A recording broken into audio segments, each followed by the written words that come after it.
it's Carol with Carol B Crafts. Today we'll be making our first card, Project 1, in my online class, Thanksgiving. Now, if you haven't purchased my class materials, you'll still be able to make these classes if you follow along the instructions as we go through our class today. This is a darling little card that says a little thanks, and then you can write or stamp anything else in there that you'd like. Now, to make this card, you'll need the kit that has this pattern paper in it, and this pattern paper for this class comes from Painted Autumn DSP, which is available now with Stampin' Up. Now, if you haven't purchased this class yet or earned it via $60 retail purchase using my current host code, earned it for free, then you can follow along. Or if you're interested, check out my blog, www.carolbcrafts.com, and get the details on how you can get the class materials as well. Now we'll start off with our card base, which is the thick Whisper White, and we're just going to fold that in half because it's already scored for you. Get my bone folder here, crease that fold. Now that's the easy part, but this is a relatively easy card, so it shouldn't be too much trouble for us to make it. We'll also start by going ahead and getting our adhesive out, and we'll put this panel, and I'll give you the dimensions also in case you want to make more of these. It's 5 inches by 3 3/4, and we'll put that on a piece of early espresso, which is 3 7/8 by 5 1/8. I'm going to use my little this is you'll see me do this in all my videos, and this is a piece of the waxy strip that's left over from our mini glue dots after we use them.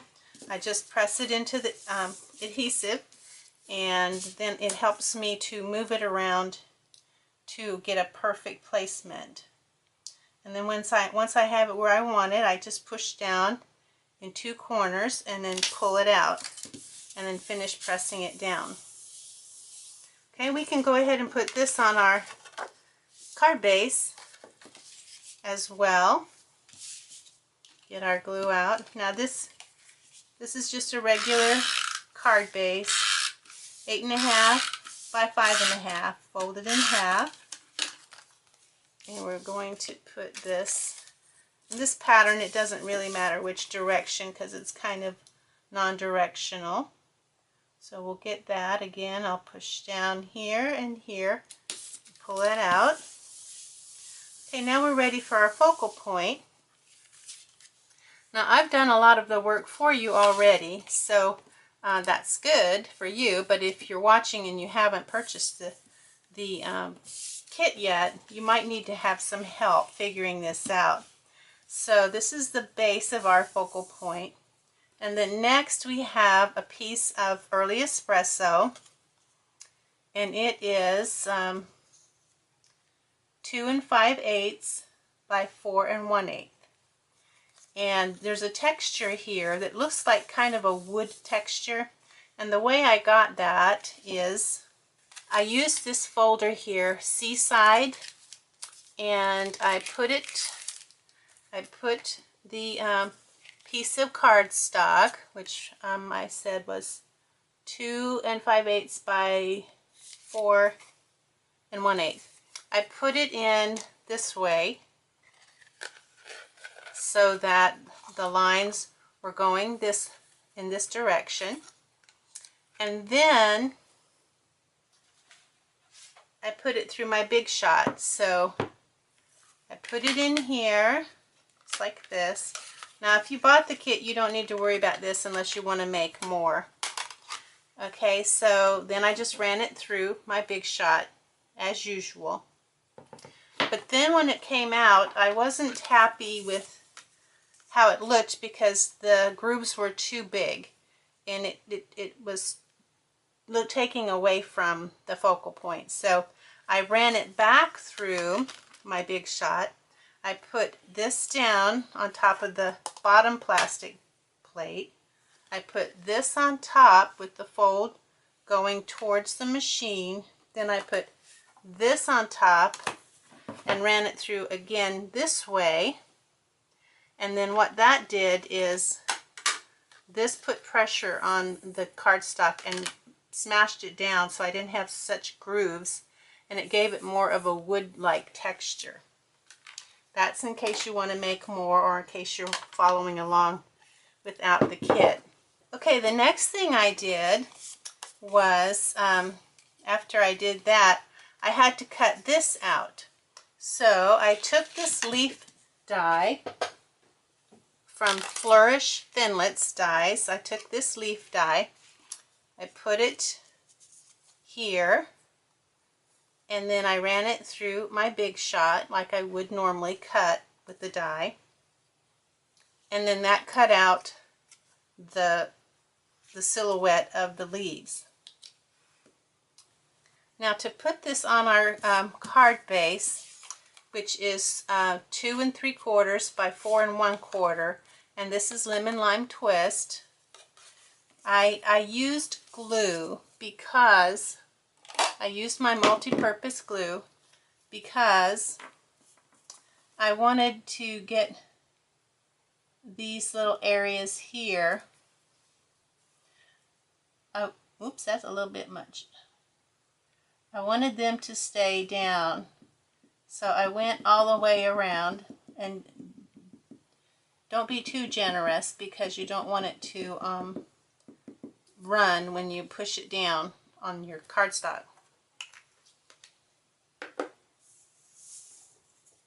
And then we're just going to, it has a very thin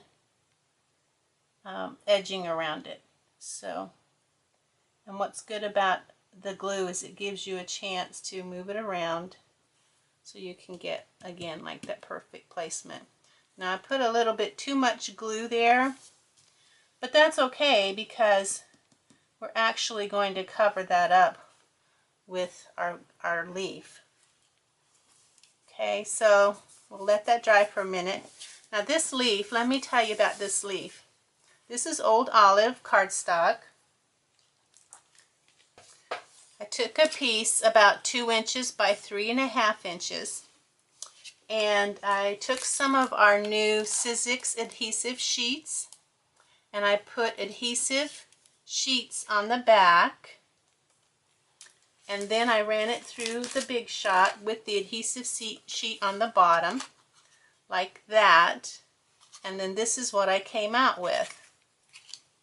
And you can see there's adhesive sheet on the back, so you don't have to worry about gluing this because there's already something adhesive on the back.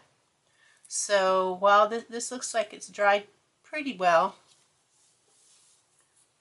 it's easiest if you have a piercing tool or if you have nails to just start peeling this back. And I won't fool you, it's not exactly the easiest thing to do, to find a place where you can start it. Once you've got it started though, it goes pretty easily.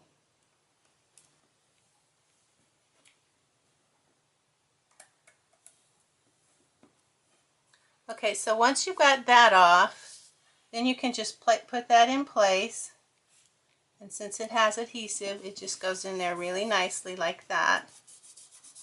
Press it down, and then we are ready to put it on our card front. And on the card front, I've got stuff everywhere. Our card front, we want it to be about a 1/4 of an inch from where this paper ends, from a 1/4 of an inch of the edge of the paper there. So it gives you an idea of the placement for it. And we'll use our snail adhesive to put that in place. And we'll put that, like I said, about a 1/4 of an inch from the top and the side. Okay, we're ready to do some stamping.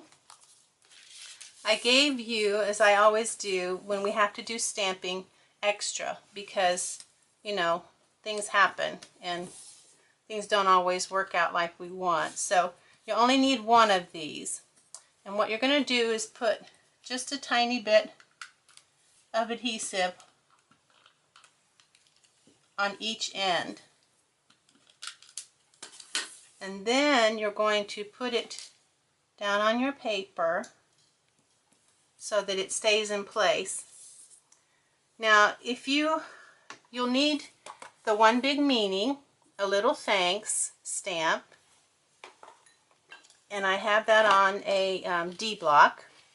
Now, I don't put my stickers on the back of my clear stamps because it prevents them from sticking after a while.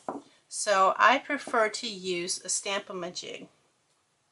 Now, if you don't have a Stamp-A-Ma-Jig, you might be able to just kind of wing it. I think you probably could, but since I have a Stamp-A-Ma-Jig, I'm going to use it. Now, the way a Stamp-A-Ma-Jig works is you put this in the corner over here, and then you get your ink, which we'll be using Early Espresso ink. Ink up your stamp, and then put the corner of this in this corner of your Stamp-A-Ma-Jig. And kind of like an elevator, you just go down and up.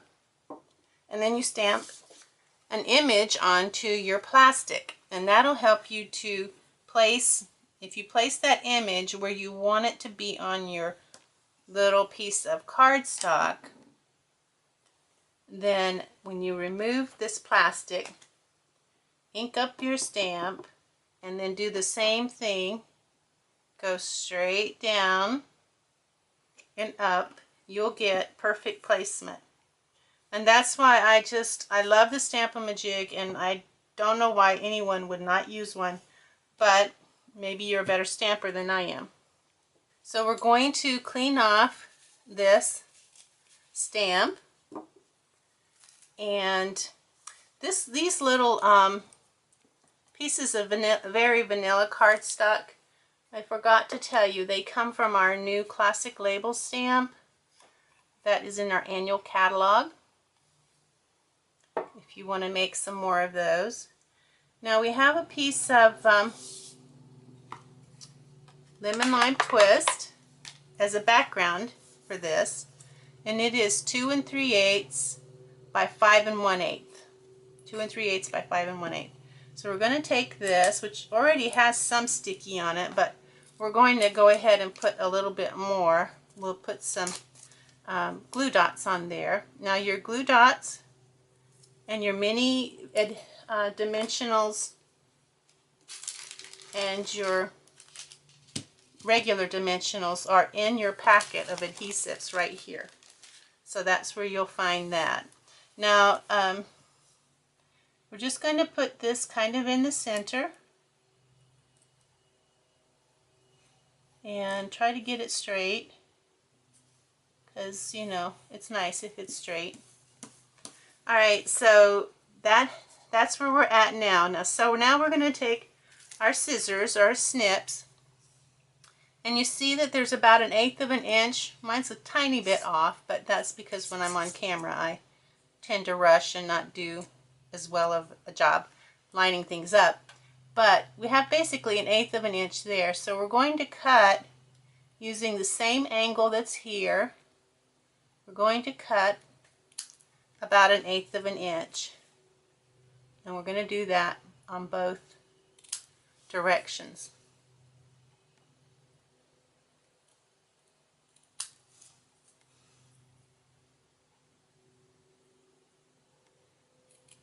And this is what we end up with.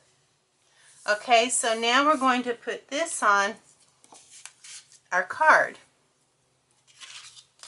right here. And we're going to use, what did I use? Looks like I used, this is interesting. I used both the mini and the regular Stampin' Dimensionals. So you'll get both of those out of your packet. I have some here that I can use. Hopefully I do. Anyway, somewhere. Alright, so I'm going to put some mini Stampin' Dimensionals on the underneath where the brown is, the early espresso. I'll put, it's sticking to my finger. I'll put maybe 3 there.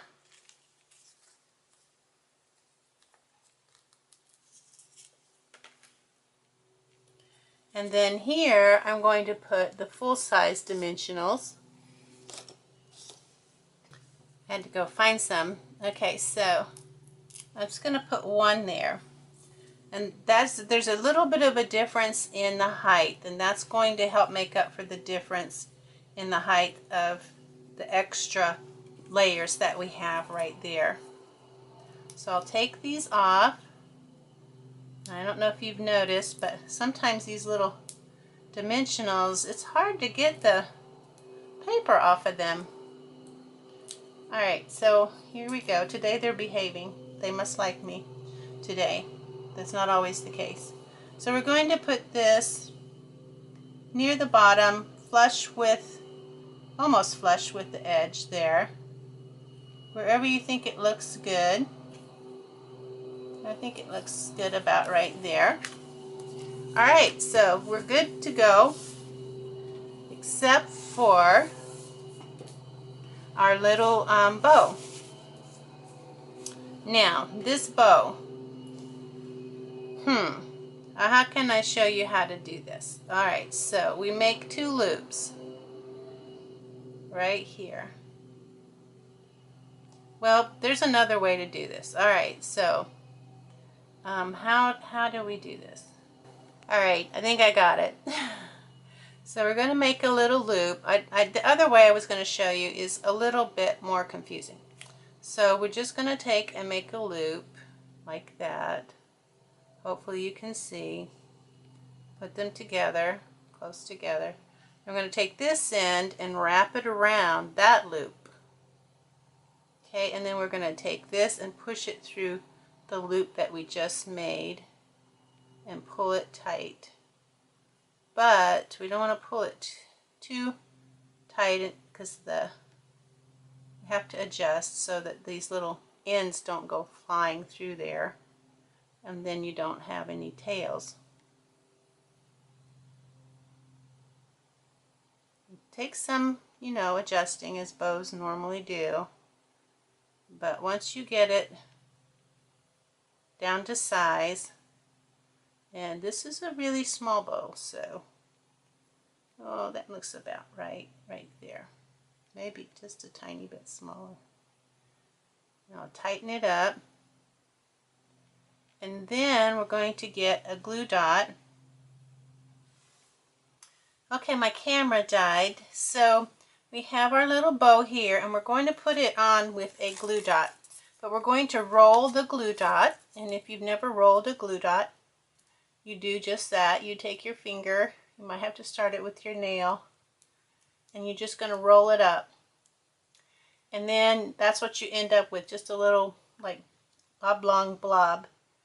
And then you're going to put your bow on it, and then place it on your card where you want it. And then trim our tails with our snips. And we have our card.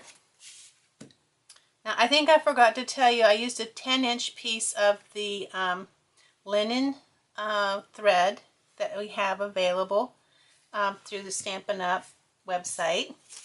Again, if you're interested in getting the kits, there's 6 projects in each one of my kits, and you can get it with a $60 retail purchase, and I mail it to you free of charge, no shipping. And thanks for joining me today. Check out my blog, www.carolbcrafts.com, and my Facebook page, Cut Stamp Create. Thanks for joining me. Bye now.